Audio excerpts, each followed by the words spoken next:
মা আমরা শ্বশুর বাড়ি যাচ্ছি। যাও সাবধানে, বৌমাকে দিকে রাখো। ঠিক আছে। এর কিছুদিন পর ছেলে বৌমা বাড়িতে ফিরে আসলো। মা ফিরে তোরা একটু তাড়াতাড়ি চলে এলে। কি বলবো মা, শ্বশুর বাড়ি যা যত্ন করলো না, মাছ মাংস, দুবার খাসির মাংস দিয়েছে জানো মা। আসতে দিচ্ছিল না তো, জোর করে চলে এলাম। বাবা আরো 2 মাস শ্বশুর বাড়ি থেকে বেরিয়ে আয়। ঠিক আছে মা, তাহলে আমরা 2 মাস পরেই আসবো। ঠিক আছে, আসছি তাহলে মা। হ্যাঁ ঠিক আছে।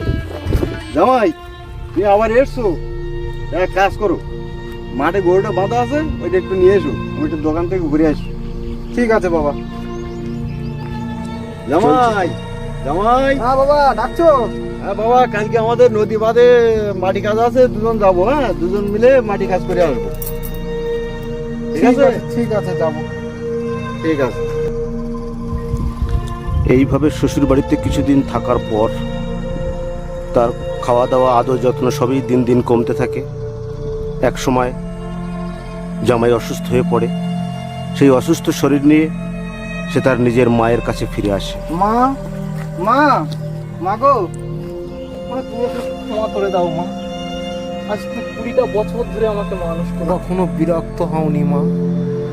মা আমাকে ক্ষমা করে দাও মা, আমার খুব ভুল হয়ে গেছে মা, আমাকে ক্ষমা।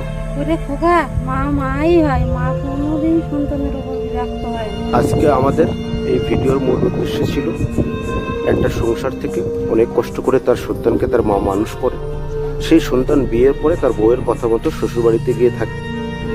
যেভাবে এইভাবে আস্তে আস্তে সংসারগুলো নষ্ট হচ্ছে, আমরা সেই প্রতিছবিটা একটু আপনাদের সামনে তুলে ধরার চেষ্টা করেছি। যদি আমাদের এই প্রয়াস ভালো লাগে, সার্থক হয়, তাহলে আপনারা আমাদের চ্যানেলটা লাইক শেয়ার কমেন্ট করে আমাদের সঙ্গে থাকবেন, যাতে আগামী দিনে আমরা আরও এগিয়ে যেতে পারি। নমস্কার।